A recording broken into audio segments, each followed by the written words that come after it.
ఉపవాసంలో ఉన్నటువంటి వ్యక్తి వజూలోనే ఉండాలి. ఒక్క విషయం బాగా గుర్తుపెట్టుకోండి. ఉపవాసానికి తహారత్కు ఎటువంటి సంబంధము లేదు. ఉపవాసం ఒక సపరేట్ ఇబాదత్. నమాజ్ కోసం తహారత్ అనేది షరత్ ఉంది. అది నమాజ్ అనేది ఒక సపరేట్ ఇబాదత్. కేవలం నమాజ్ కోసం మాత్రమే మనకు తహారత్ అంటే పరిశుద్ధత, వజూ కానీ గుసులు కానీ షరత్. ఉపవాసం కోసం గుసులు షరత్ లేదు, తహారత్ కూడా షరత్ లేదు. అంటే మీరు లైంగిక అశుద్ధావస్థలో కూడా మీరు సెహరీ చేయవచ్చు, ఉపవాసం కొనసాగించవచ్చు.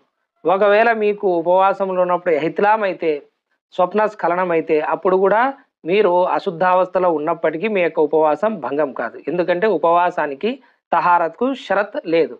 కేవలం ఒకే ఒక్క తహారత్ షరత్ ఎవరికి ఉంది అంటే అది స్త్రీలకు రజస్వల సంబంధించినటువంటి షరత్ మాత్రమే. కాబట్టి ఉపవాసంలో ఉండే వ్యక్తి వజూలోనే ఉండాల్సినటువంటి అవసరం లేదు. కాకపోతే వజూలో ఉండడం అనేది ప్రవక్త సల్లల్లాహు అలైహి వసల్లం గారి యొక్క సున్నత్.